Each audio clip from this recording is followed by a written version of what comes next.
प्यारे बच्चों, मैं मोहम्मद शारिक आपके बीच आया हूँ पढ़ाने के लिए। आज फिगर्स ऑफ स्पीच जो बच्चों आपको बताऊंगा, और इसको मैं उम्मीद करता हूँ कि ये आपको बिल्कुल पूरी तरीके से समझ में आ जाएगा। ठीक है प्यारे बच्चों, देखिए समझते ऐसे हैं कि जो फिगर ऑफ स्पीच होता है इसको हम हिंदी में अलंकार कहते हैं। क्या कहते हैं? अलंकार के नाम से इसको हम जानते हैं। अलंकार क्या होता है? आपने हिंदी में पढ़ रखा होगा कि अलंकार जो होता है वो काव्य की शोभा को बढ़ाता है। क्या करता है? वो काव्य की शोभा को बढ़ाता है। कौन?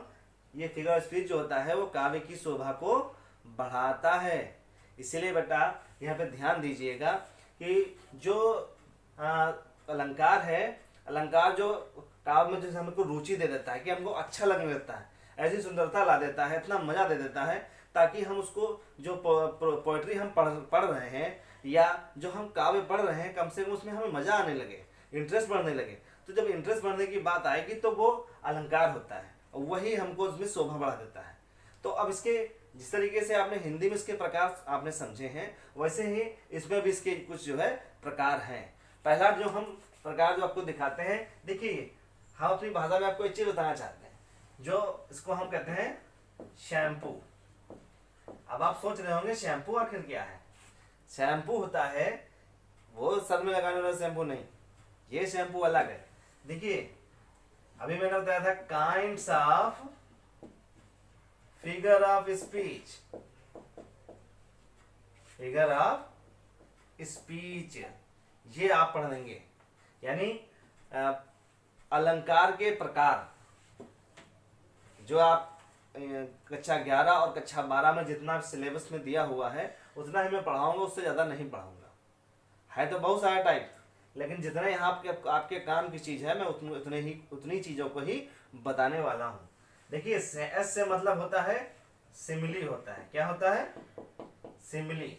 सिमिली को हम अपनी हिंदी में कहते हैं उपमा। क्या कहते हैं? उपमा अलंकार। आपने पढ़ा होगा, हिंदी में तो पढ़ा होगा उपमा अलंकार। उसी तरीके से जो एच है उसको कहते हैं हाइपरबोल। क्या कहते हैं? हाइपरबोल। हाइपरबोल को कहते हैं अतिशयोक्ति। क्या कहते हैं? अतिशयोक्ति। अतिशयोक्ति अलंकार हिंदी में कहते हैं अतिशयोक्ति अलंकार। फिर आता है ए, जिसको हम कहते हैं अपॉस्ट्रॉफी। क्या कहते हैं? अपॉस्ट्रॉफी। ये अपॉस्ट्रॉफी को हम कहते हैं संबोधन।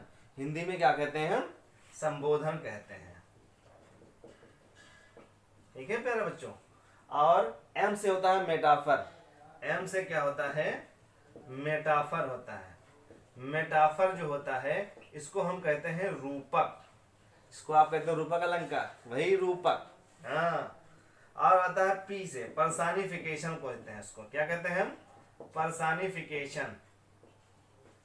पर्सानिफिकेशन को हम हिंदी में कहते हैं मानवीकरण। क्या कहते हैं? हम मानवीकरण कहते हैं। पर्सानिफिकेशन को हिंदी में क्या कहा जाता है? मानवीकरण कहा जाता है। उसके बाद ओ से आता है ऑक्सीमोरॉन। क्या आता है? ऑक्सीमोरॉन को हम कहते हैं विरोधाभास। क्या कहते हैं हिंदी में? विरोधाभास कहते हैं। विरोधाभास। और फिर आता है ओ, जो लास्ट वाला ओ है, इसका भी एक प्रकार है, यानी इसको हम क्या कहते हैं? ऑनोमाटोपोइया। क्या कहते हैं? ऑनोमाटोपोइया। ये देखिए इसको कहते हैं ध्वनि सूचक। क्या कहते हैं? या ध्वनि संबंधी। क्या कहते हैं? ध्वनि सूचक। इसमें वो अलंकार आ जाते हैं जिसमें कोई आवाज आ रही हो, मतलब कि ऐसी चीजें जिसमें कोई आवाज आती हो, वो कौन सा अलंकार होता है? ऑनोमाटोपोइया होता है। तो एक बार फिर से समझ लेते हैं। देखिए जो फिगर ऑफ स्पीच है इसको हिंदी में हम अलंकार कहते हैं। क्या कहते हैं? अलंकार कहते हैं। और हमने शैम्पू यहाँ पे इसलिए लिखा है ताकि आपको समझा सके कि जो आपके इंटर के सिलेबस या फर्स्ट ईयर के सिलेबस में जो भी चीज दी हुई है वो SHAMPPOO। तो ये एस से मतलब सिमिली हो गया, एस से मतलब हाइपरबोल हो गया, और ए से मतलब हो गया अपॉस्ट्रॉफी, और एम से मतलब हो गया मेटाफर, पी से पर्सनिफिकेशन, ओ से ऑक्सीमोरॉन, और फिर ओ से ऑनोमाटोपोइया हो गया। ठीक है। अब हमने बताया सबके प्रकार। देखिए ऐसे सिमिली होता है उपमा अलंकार, एच होता है हाइपरबोल अतिशयोक्ति होता है, एच होता है एपोस्ट्रॉफी संबोधन होता है, और एम होता है, एम क्या होता है, मेटाफर जिसको हम रूपक कहते हैं, पी पर्सनिफिकेशन यानी मानवीकरण होता है, और ओ ऑक्सीमोरॉन यानी विरोधाभास होता है, और ओ ओनिमोटोपैया जिसको हम ध्वनि सूचक कहते हैं। तो अब इसके ये तो आपने समझ लिया है।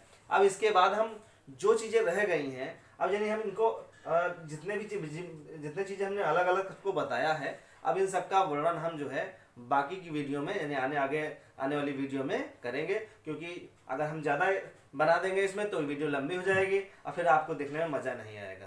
तो इसलिए प्यारे बच्चों, जितना मैंने बताया है इसको अपनी कॉपी में देख करके उतार लेना और लिख लेना, ताकि आपको कोई परेशानी ना हो। और इसके अलावा अगर कोई समस्या हो तो आप हमारे पास इस नंबर के ऊपर कॉल कर दीजिए, समझ में आ जाएगा।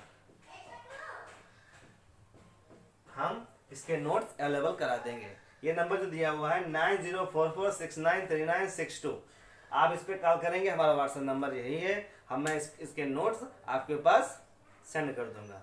तो प्यारे बच्चों, ध्यान देना और इसको समझना, ठीक है। धन्यवाद।